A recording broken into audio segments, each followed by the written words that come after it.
저희 아내 지수는 32살입니다. 평범한 회사원으로 5년을 다녔어요.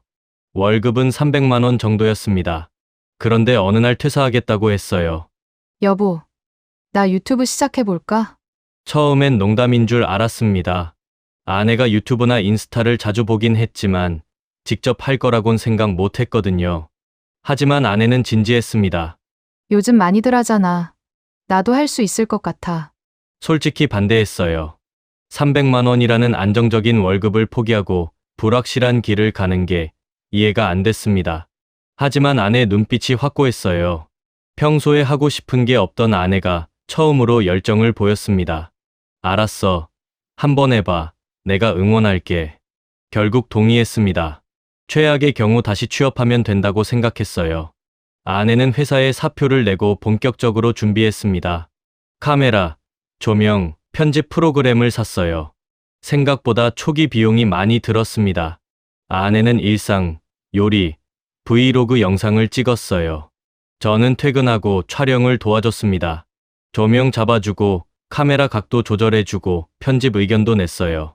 아내가 행복해하는 모습을 보니 저도 기뻤습니다. 하지만 4개월이 지나도 구독자는 500명이었습니다. 월 수입은 5만 원. 저축은 점점 바닥났고 생활비는 제 월급으로만 썼어요. 5개월째 접어들었습니다. 여전히 조회수는 100에서 200회 정도였어요. 댓글도 거의 없었습니다. 아내는 점점 지쳐갔습니다. 매일 새벽까지 편집하고 트렌드를 연구했어요. 잘 되는 채널들을 분석하고 따라해봤지만 효과가 없었습니다. 저축도 이제 정말 바닥났어요. 카드값은 제 월급에서 나갔습니다. 저는 속으로 이제 그만뒀으면 싶었습니다. 하지만 아내한테 말할 수가 없었어요. 아내가 너무 열심히 하고 있었거든요. 매일 8시간씩 촬영하고 편집했습니다. 어느 날 아내가 애교 섞인 말투로 말했습니다. 여보, 이번 달까지만 더 해볼게. 안 되면 취업할게. 미안해. 아내 표정이 안쓰러웠습니다. 정말 마지막이라는 각오로 임하는 것 같았어요. 저는 천천히 해 괜찮아라고 위로했지만 사실 걱정이었습니다. 이렇게 시간만 보내는 게 맞나 싶었거든요. 아내는 마지막이라 생각하고 더 열심히 했습니다. 하루에 영상 3개씩 올렸어요. 밤샘 편집도 했습니다. 제가 보기엔 너무 무리하는 것 같았지만 말리지 못했습니다. 어느 날 집에 들어왔더니 아내가 소리를 지르고 있었습니다. 놀라서 뭐냐고 물었더니 컴퓨터를 보여줬어요. 조회수가 30만을 넘고 있었습니다. 여보, 떴어. 드디어 떴어. 아내가 올린 데이트 코디 추천 영상이었습니다. 흰색 원피스를 입고 돌아서는 장면이었는데 조회수가 폭발적으로 올라가고 있었어요. 구독자도 하루에 5,000명이 늘었습니다. 댓글을 보니 이유를 알 것 같았습니다. 몸매 좋다, 뒤태 미쳤다, 가슴 미쳤다 같은 댓글이 가득했어요.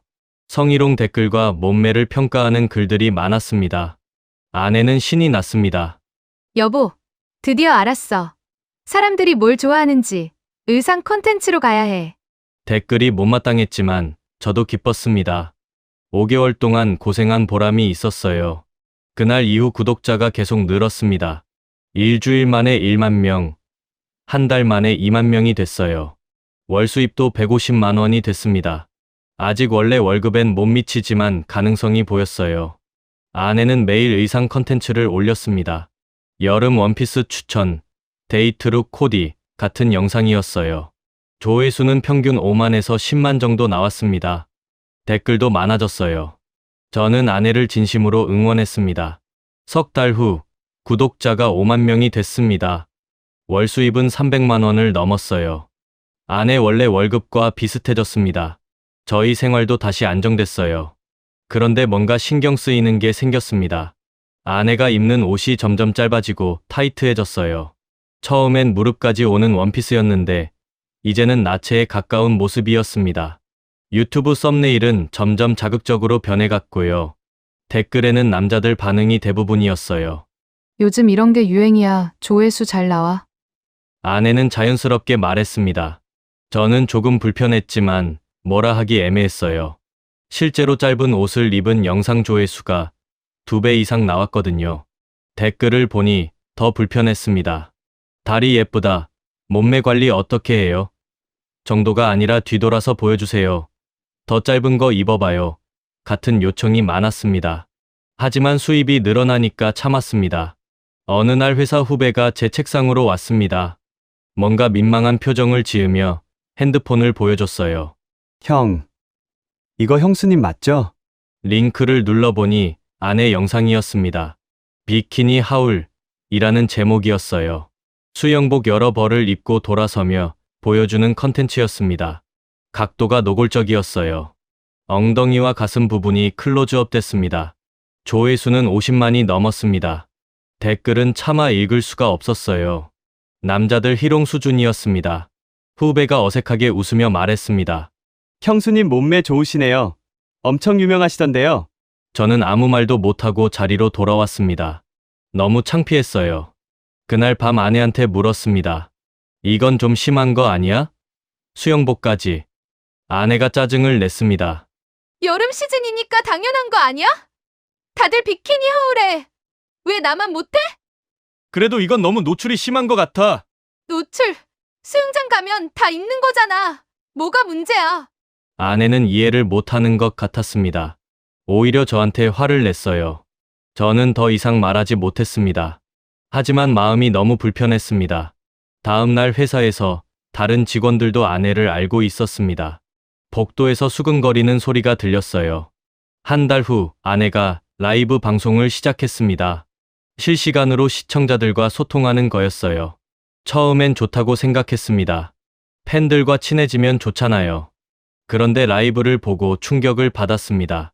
아내가 짧은 치마와 파인 옷을 입고 카메라 앞에 앉아 있었어요. 시청자들이 채팅으로 요청을 했습니다. 일어나서 돌아와 봐요. 와 가슴 다 보이겠다. 속옷 보이겠는데. 아내는 그대로 따라했습니다. 일어나서 360도 돌았어요. 카메라 앞에서 상체를 숙이기도 했습니다. 각도가 너무 노골적이었어요. 시청자들이 후원을 보냈습니다. 10,000원 후원합니다. 감사 인사해 주세요. 아내는 화면에 대고 손 하트를 그렸어요. 시청자가 원하는 대로 움직였습니다.